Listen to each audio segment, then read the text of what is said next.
بسم الله الرحمن الرحیم.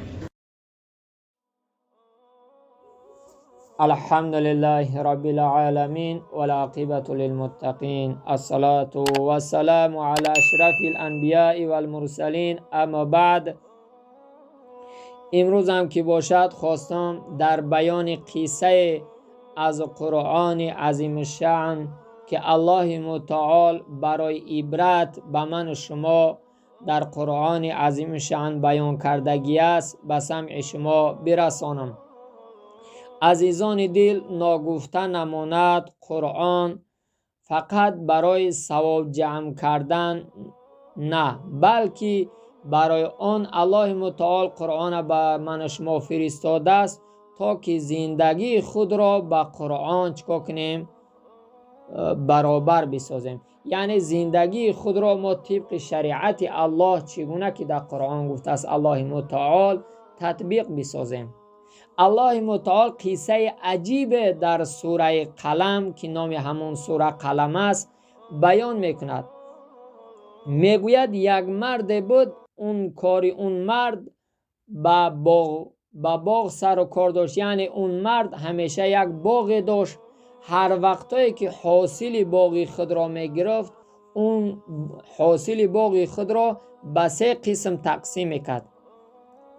یک قسم او را در همون رزخوادی که برای باغ خود در کار است در اون صرف میکرد.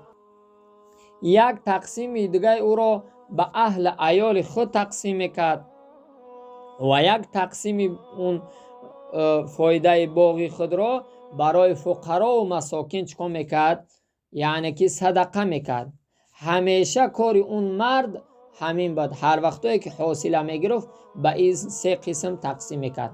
وقتی که اون مرد از دنیا گذشت، باغ اون را فرزندای او گرفتن و هر وقتی که حاصل الکی آماده شده بود، فرزندای او سرجم نشستن، گفتن کار پدر ما اینگونه بود، ما چکار میکنیم؟ ما باشد به فکر خودمو به اندیشه خودمو عمل میکنیم.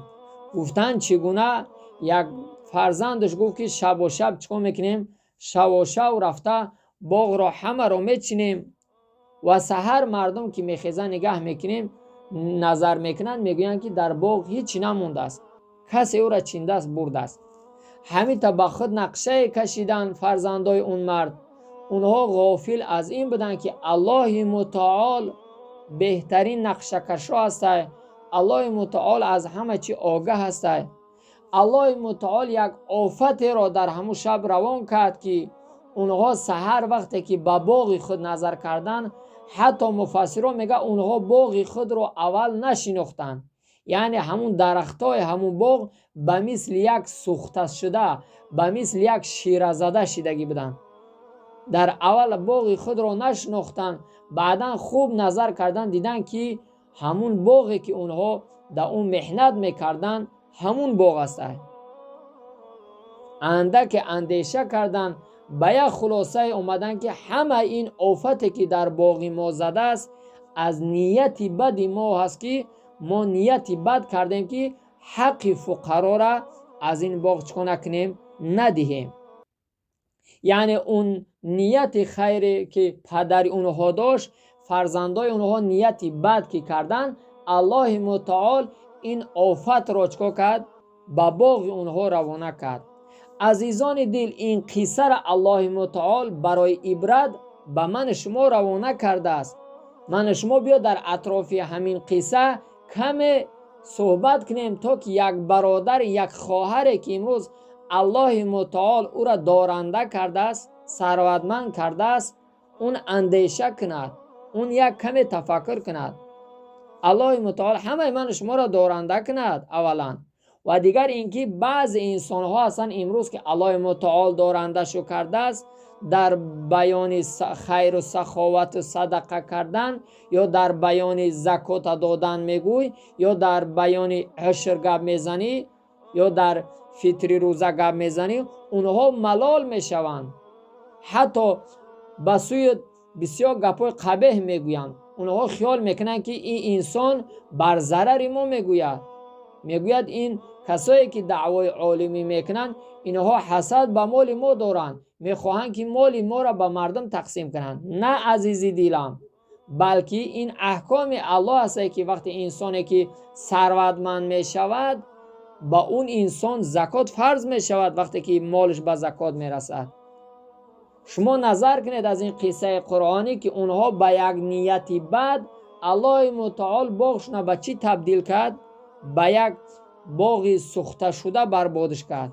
به همین خاطر وقتی که الله شما را ثروتمند میکند، اولا نظر کنید که مال تو به زکات برسد، زکات بتین، به خاطر که زکات در گردن انسانی که مالش به زکات رسیده است فرض است. و دیگر زکات هم که داده کوشش کنه که در زندگی تو سخاوتمند باشه، دستی سخی داشته باشه، از مال داشتگی تو هراسان نشه. اون مال الله به شما داده است. الله یکی را فقیر میکند، دیگری را غنی میکند و نظر میکند که اون غنی نسبت برادر فقیرش چی معامله میکند، چی معامله دارد. به همین خاطر عزیزان دل کمی اندیشه کنید، علل خصوص کسایی که الله متعال مسلمان‌هایی را که دارنده کرده است و بعض برادرای هستند که در ته دست اینها کار میکنن، اونها یک مزد و درآمد خوب به دست میارن. اونها هم باید در اطراف این قصه کمی تفکر کنن، کمی اندیشه کنن، به خود بیاین که تو که این آفتی را که الله به صاحبای این باغ آورد به مال من شما نیاره، به خاطر که این مال یک امتحان الله هست. الله مال میته و نظر میکنه که اون را چگونه به دست میاری و چگونه او را صرف میکنی و چگونه با بندای خدا معامله میکنی و چگونه دست یک برادر تا میگیری، چگونه دست یک خواهر تا میگیری. به همین خاطر عزیزان دل، من شما باید کمی اندیشه داشته باشیم. یکی از فقهای اسلام میگوید در یک جایی که بایها زندگی میکنن و در برش و فقرا، اگر بایها خیر احسان نسبت فقرا نداشته باشند، اون بایها بدترین بایها میشوند نزد الله متعال. بچه خاطر به خاطر که اون را الله فقیر کرده است، اینش هم الله بای کرده است. این دنیا دار امتحان عزیزان دل. الله متعال هر یک من شما را توفیق بدهد که در قصه های قرآنی تدبر کنیم، تفکر کنیم و عمل دستور عمل زندگی خود داشته باشیم. آمین.